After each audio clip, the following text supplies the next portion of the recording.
আমরা বসি শুনি হরি কথা, কৃষ্ণ কথা, গৌর কথা, কিন্তু উঠে যখন চলে যাই সব ভুলে যাই কিনা।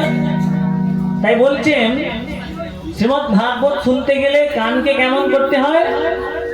শ্রীমদ্ ভাগবতে বলে, বৈষ্ণবীয় সৎসঙ্গে বলে কান দুই প্রকারের হয়।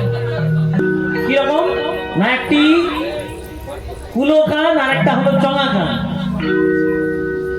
কুলোর কাজ কি?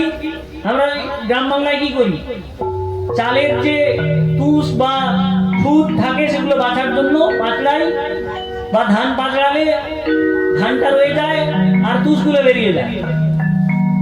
তেমন ভাগবত আসরে দুটি কানের কথা বলা হয়েছে, একটি কুলো আর একটা চোঙা।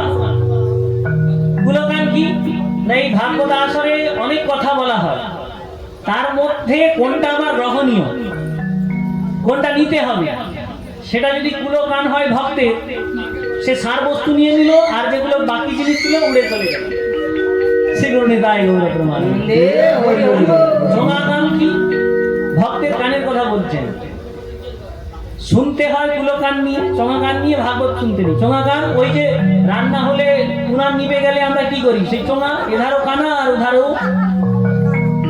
কানা, ফুঁক মারতে হয়, এদিক থেকে ফুঁক মারলে ওদিক দিয়ে বাতাস বেরোয়। আর আমাদের গানটা কেমন, ভাগবত আসরে চোঙা গান, এদিক দিয়ে শুনি আর ওই যে ভাগবত শেষ ঘর যাচ্ছি সব ভুলে গেছি। তাই চোঙা করলে হবে না, কুলো গান করতে হবে। এটা আমার নেওয়ার সেটা নিয়ে নিলাম, যেটা আচরণ করার সেটা করলাম, যে জ্ঞানটুকু আমার প্রয়োজন সেটা নিয়ে নিলাম, আর বাকি তুষগুলো যাক যেখানে যেতে যায়। আর চোঙা করে দিলে সব শেষ, এদিকে যা ছিল সব গেল।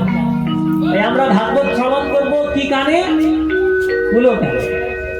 তাই আসনটা কুলার মতো কান বলতে এই নয় কানগুলো কুলোর মতো হয়ে যাবে না, কানের উপমা দেওয়া।